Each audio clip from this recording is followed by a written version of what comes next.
Entrepreneurs, how y'all doing today, man? We out here at King's Baby Jewelry, out here at 1004 Gallatin Road. You see it right here. One of the best jewelry stores known in America. One of the best jewelers known in America. You know what I mean? But right now, we about to go in here, get a quick interview, sit down with Mtichell. He's gonna let us know everything about him and his business. And on that note, man, like always, man, as my entrepreneurs, do what you gotta do. We're gonna catch y'all in a minute. Peace. Hey everybody, how y'all doing, my entrepreneurs? Right now, I'm here with my man Mtichell, owner and operator at King's Baby. He's giving me the opportunity to give an interview with him today. So, Mtichell, so how are you doing today? I'm First and foremost. pretty Yes, sir. good. Yes, sir. Happy to have you here. All right. So, I know, like I told you before, I looked over some of your information, but I like to go organic, make it be more organic. So, what made you get into the jewelry business? Tell you the truth, man, when I was a kid, the first job I ever had was an apprentice to a jeweler. Okay. So I was about 15 years old, and I was on my own at a very early age. So at 15, I had to figure out a way to pay the rent. Yes, sir. And so, like I said, I was an apprentice to a jeweler. He taught me the trade, and at nights and on weekends I'd make my own stuff. Okay. And then I found different ways of selling it, from street fairs, craft shows, I mean just basic, on the street, selling directly to the customers. And this was in Santa Monica, California. Okay. And just the location itself helped me, because that is where there's a lot of musicians, a lot of actors, and I would make them anything they wanted.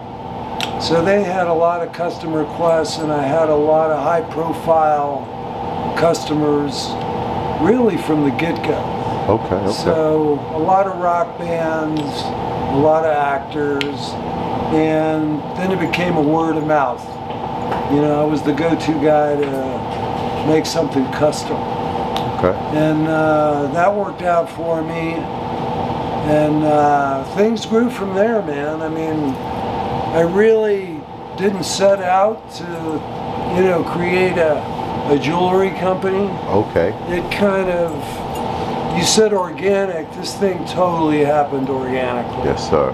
You know, I was good at it, and I think it was also a timing thing. You know, there's a little bit of luck, a little bit of talent, Right. and a lot of hard work. Hey, I always tell people, hard work gonna beat talent any day, though. So, do you remember the first piece of jewelry that you ever made? Wow. You know, one of the first pieces I made and sold was for Rolls-Royce of Beverly Hills. Oh man. Okay. They wanted me to make that Rolls-Royce emblem as a pendant. Whoa. For their customers in solid gold, so that every time they sold a car, they'd give them the Rolls-Royce pendant. So, how many pendants do you? So those things are a rarity right now. So if I saw somebody with a Rolls-Royce That would pendant, be a very collectible item. oh damn. Yeah, Okay. yeah. Okay. I'd love to have one myself. Okay. So what kind of jewelry did your apprentice make? Well, the guy I worked for, he worked with a lot of stones. He carved stones, so I learned lapidary. I learned the basics, soldering, fabrication, and I learned enough to more or less be self-taught until I reached the stage of, I'm making this too hard for myself. Let me go learn the proper way to do this. Okay. And so then I found some courses, and it was Cal State Northridge in California had a jewelry program, and that's where I learned the right way to do things. Okay. But we've been like a full production house from the beginning, meaning we would start with nothing, just an idea, and make it from scratch. So we would mix we still do today, we mix our own metal. Every day at 6 a.m. we're melting metal, casting it, and most of our pieces are cast, and it's the lost wax method of casting. We do some fabrication, stone setting, things like that, but like I said, our focus is really on casting, which gives me the ability to do, it's like small sculptures. So you can do it totally 3D. And now we just got into using these 3D printers that are revolutionizing the industry, because you can actually program your design and have these big printers print the wax, which we then cast into metal. It's funny you say that, because I actually just saw the Legion Stadium that they just built out there for the Las Vegas Raiders. That big cup in the back of the stadium, that's all 3D printed. That's supposed to be the biggest 3D printed image ever. It must be. Wow. Yeah. So yeah, I can imagine. So do the 3D print make the job easy, or is it more? Is it a learning curve? Is it challenging, or is this like? It's what you do with any tool, man. Okay. It's just a tool. Yes, sir. So, yes, sir.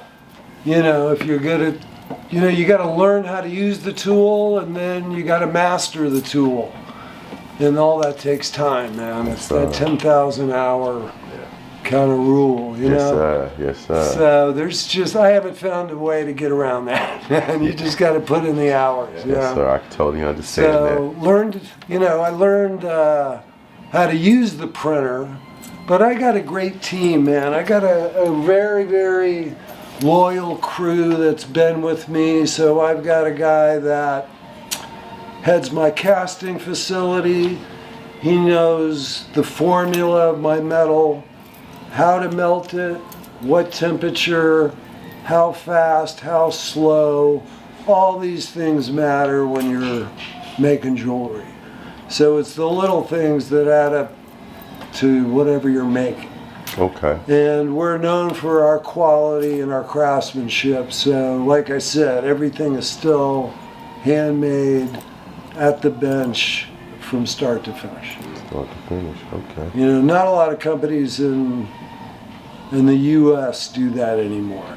Really hard to find. Most things are mass produced. China's really taken over the mass jewelry market. But I was lucky enough, you know, I was telling you, I was discovered by some of these famous people that got me on the map. And then another kind of lucky thing that happened to me was a buddy of mine was wearing a bracelet I made him, and he was shopping in Neiman Marcus in Beverly Hills. Okay. And on that particular day, the head buyer of Neiman Marcus was in the men's department and saw my buddy wearing this bracelet and asked him, "Where'd you get that?" And he told him all about me, gave him my info, and they called me that same day and asked me if I could fly to Dallas and meet with all the buyers at Neiman Marcus. Yes, sir. And at that time, Neiman Marcus had a department, it was called Men's Furnishings. In those days, their best-selling item was a necktie. Well, nobody was fucking buying neckties anymore, right? Right. So they had all this beautiful showcase with nothing relevant to put in it. And I went there, and it was one of those meetings where they put me in a conference room, I laid out my samples, and the meeting started with one buyer and her assistant, and then they looked at my things, left the room, brought 3 more people back. That kept happening. All of a sudden the room had like 20 people in it. Sheesh. And the CEO of Neiman Marcus walks in, and she ran all of Neiman Marcus. And she started asking me, yeah, well, we want to put all this in all 27 stores, and when can you deliver? And I started taking notes and writing down what they wanted. And I'm I'm not that great at math, but I could see this was adding up to substantial quantity of pieces and money. So I excused myself from the meeting. It was on the top floor. And I went down to the street and I lit up a smoke and I called my mom, who was still living at the time, and I said, "Mom, I just wrote an order for over $1 million." Sheesh. And she congratulated me and then asked me, "How are you going to do that?" And I said, "I don't know, but I'll figure it out." So that was a real turning point in my career. Because at that time, Neiman Marcus was one of the most luxurious stores you could be in. And I became the fastest vendor in the history of Neiman Marcus, which is over 100 years, to hit $1 million. Whoa. So, and I still maintain that title today. So I'm the fastest vendor to hit $1 million in the history of Neiman Marcus. Wow. And so obviously it went well. Right. And so that relationship went really well for, I don't know, 5 or 6 years. Then Saks Fifth Avenue kind of stole me from Neiman's and made me a better offer. So was it more like a bidding war, or was it just, hey, you want to make work for us, do the same thing? Well, you know, you can't, at that time, you didn't want to be in both because they were competitors. So it came down to really business, and that's where, you know, my brother works with me, and he's a financial guy, he's a numbers guy. So he helped me make those kind of decisions. Okay. Because I'm the creative part of the company, and he keeps me on track with the money because I'm not good at that at all. Okay. So it's a good balance. It's worked out well. He's worked for me for over 10 or 15 years now. That's pretty cool. Yeah. So it's nice. It's become a family business, really. I had no intentions of that ever happening, but my son really runs the whole Santa Monica facility. Okay. And he works with sales and all the trade shows and stuff like that. He's flying down here to Nashville tomorrow to spend the holidays. That's dope. And we'll take advantage of him being here with my brother, and we'll start planning out what we want to do for next year. Okay. So quick question. With the way business have changed with e-commerce and everything over the years, do you still get more physical sales, or you have a lot more people ordering online? You know, that's a great question, man, because it seems like it happened overnight, especially with this COVID thing that happened. All of a sudden, everything went digital, everything went to the web, and luckily, like I said, I had a great team, and I have a great team. My son and the guy he works with, Patrick Presley, they manage our web business. And man, they were prepared for this. So they had my website up and running pre-COVID, and I'd say that kept us alive and still growing during this whole health crisis. And it continues to be a major revenue source for the company. The stores do great, and I love to meet the customers, and you know, there's nothing like walking in and trying on what you want to buy and feeling the weight of the jewelry, because my jewelry is very heavy compared to your conventional, typical jewelry store. Okay. So I never want to give that experience up. And I like creating retail spaces, you know, that are different. And but like you said, the web business has turned into a substantial business on its own. Yeah. Now I know you mentioned, because we got the paper right here, but I'm just browsing over. I see you mentioned something about a big counterfeit thing that was going on in Well, 2021? that's just haunted me my entire career, man. It's you know, I didn't deal with it well when I was younger. I took it real personal when people were knocking me off. And I'm telling Like you, actually using your name? they were copying exactly. They would take they'd go buy a piece of my jewelry and mold it. Wow. And then resell it for cheaper or with, you know, out of brass. And there were good copies and bad copies. So there were really horrible copies coming out of China that were selling for, you know, $5. And then other copies, like I said, were better. But it sure took me by surprise, you know, until I figured out, you know, I don't have a lack of creativity. I'm always thinking of new designs. So, you know, as long as I'm able to get my stuff out on the market, you know, getting knocked off is part of the game, you know, because it doesn't pay. I mean, I've got the lawyers and the cease and desist letters, but all that is just cost of doing business, and it never works out in your favor. Because by the time, you know, I mean, these guys, some of them are fly-by-night, you know, they do it for a few months, they do it on the web.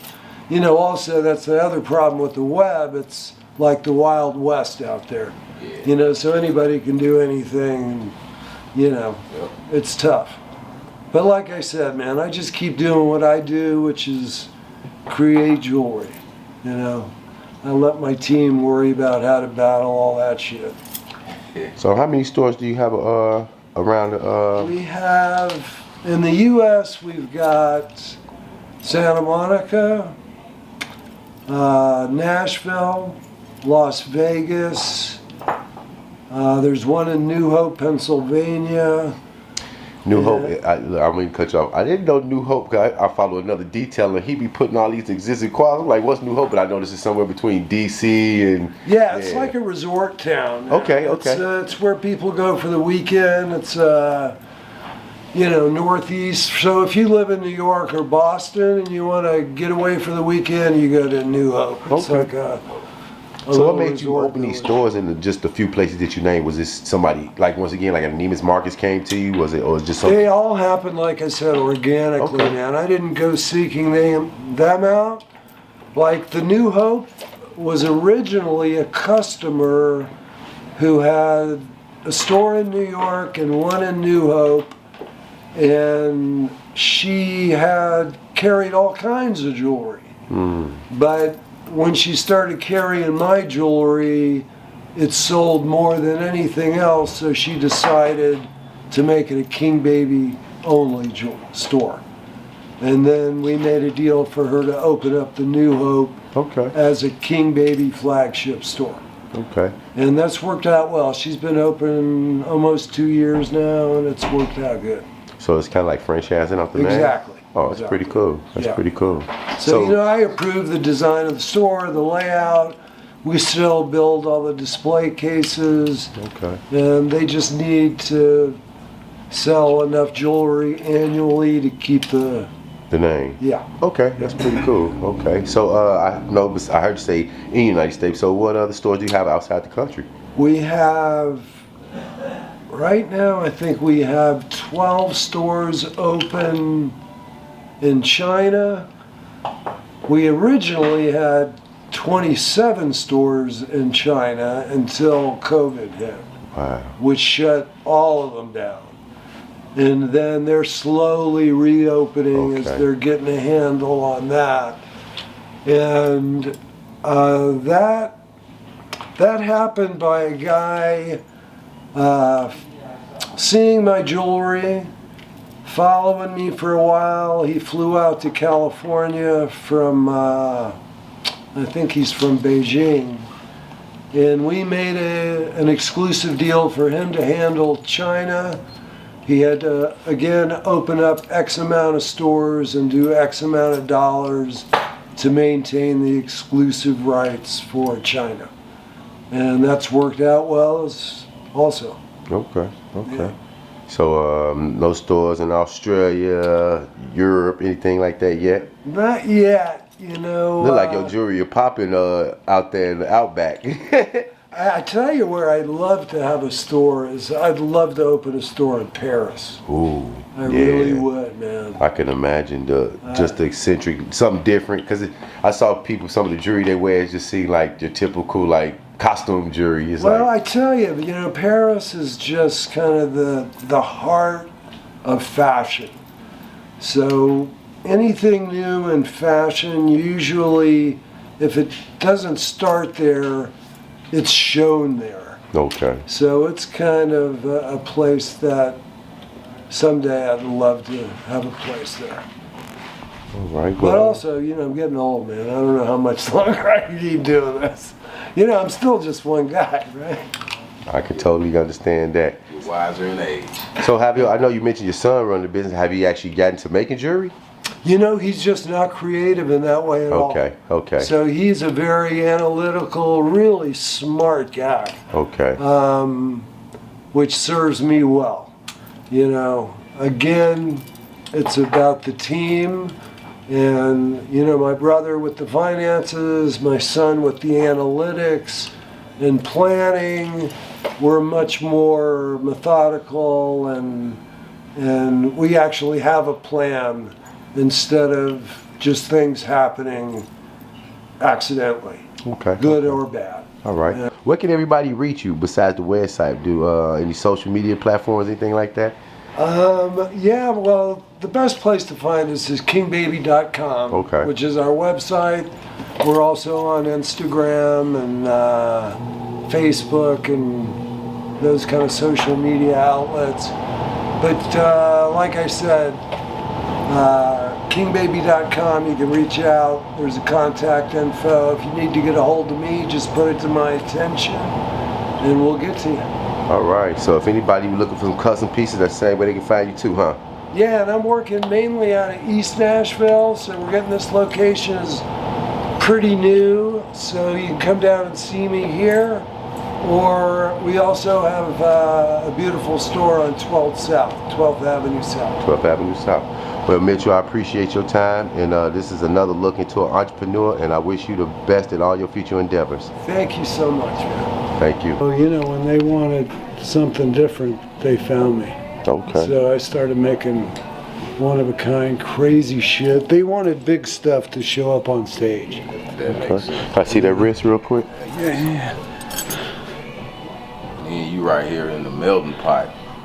Yeah, well, that's why Nashville made sense, because, between Nashville, country western is now intermixed with rock and roll. I mean, it's all the same. It's all the same. Music's music. Big intertwined. I used to wonder about that, see, because this is where I'm from, this whole area right here, East Nashville.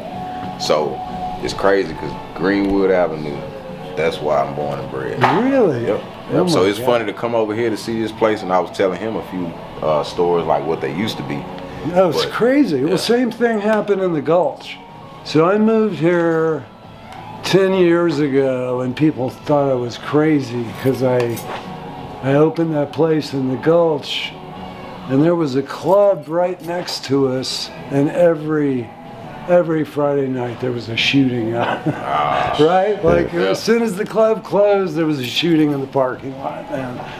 And then now that place is, high ditch, man. Big money over there. Yeah, big money. So the same thing will happen over here. Exactly. Yeah. It's just, there's so many people moving here. It's insane. And they're all coming from California. Or Texas. Yep. Yeah? Texas. Yeah. I mean, it's migration. unbelievable. So I saw it coming. 10 years ago, I was like, this place is about to blow up. Area where I fill the orders from the internet. Okay. And we do a little bit of production here. There's our shop back there, and then he's doing some stringing on some bracelets that we make a lot of bracelets for like wholesale for like other companies. Okay. And so that's kind of what we do here is fill those orders. But all the main production is done out in Santa Monica at our main store. there. Yeah, Okay. that's where we have all the casting equipment and all the we do like 3D printing for waxes and everything. Okay. And so how long have you been with the business? A little over a year here. A little over a Yeah. year. Were you into jewelry before then? I was in a repair shop. I Okay. managed a repair shop for like 15 years. Oh, that's pretty cool. Yeah. Okay, all right. Yeah. So that's all that's really going on back here. And then he's got his whole workshop for whenever he gets inspired, he wants to make something. He goes over there, and we got just about every tool you can think of over there. Okay. You want to walk around through that area. Yes, sir. So Definitely what will. do y'all actually like? Is it just the size of jewelry that's going on hands? Especially we do rings, necklaces, bracelets. We do a couple of odds and end things like some combs and some little, like we have like a skull head statue. Other things that aren't just jewelry too, but mainly it's rings, bracelets, and necklaces. Okay. And then the occasional belt buckle, or we do lighters. You know, just whatever he comes up with. I mean, they've done all kind of unusual things. So, for instance, like could you add jewelry to like a vest or like for instance, I'm looking at those He hats does right there. some custom work, and I'll probably let him talk about that because I don't know exactly the parameters of that. But Gotcha. if you look over there, like there's a shifter knob that we made. You see by that anvil over there, Yep. that round knob. You know, he's done all kind of crazy stuff, whatever you can think of. But he can probably show you more around there. But yeah, if you have an idea, I mean, I know that we're pretty booked up on our custom stuff this year. I think we're spilling over into next year. But they'll come up with a drawing and make the wax, and kind of they can do something completely custom. Okay. So yeah. Slick right there. I think Yeah. I got some customers that really interested in like shit. Yeah, like I think that was like a motorcycle shift knob or something like that, or I don't remember exactly who that was made for. But we'll make like one-off pieces. Like some motorcycle clubs will want like a specific ring. We might make like 20 of them, stuff like that. But yeah, he does a little bit of the leather work stuff because we make I forgot about that. We make some small leather goods like wallets and like money clip type things and stuff like that too. And then clothes, he's done a few, like a couple pairs of jeans with patches and stuff, and like a couple jackets. But it just depends on Whatever what's creativity, trendy or yeah. what he gets an idea for. Yeah. That's slick right there. I kind of get that Ed Hardy vibe, It's similar in some ways. I mean, he's been doing this for quite a long time. So I mean, he was completely doing it all on his own at once, and now we're built into this company. So anyway, I'm sure he can answer all the questions. Got So its y'all own did you jacuzzi. design it? Yeah, Oh, I okay. designed the whole thing. One of my customers built it, so we get to go on this. I mean, That's crazy. chef. That is crazy. I mean, it's nuts, man. All this from selling jewelry on the street. Wow. You know what I'm saying? Next time You go can't there, make folks, this shit up. Let us know how much a ticket costs so we can get on. We should all go. Have Dang. some fun. Yeah. You heard him, man. I've been so King landlocked. Baby The made. best thing about Like he said, he made him a yacht. Is all you gotta do is like think, boy, I'd like a pina colada. And before you know it, there's a beautiful girl handing you a I mean, it's crazy. That's luxury. Yeah, that's it. That's the deal, man. You created that briefcase too. That's dope. Yeah, we do those, guitar cases, Wow. all kind of custom shit.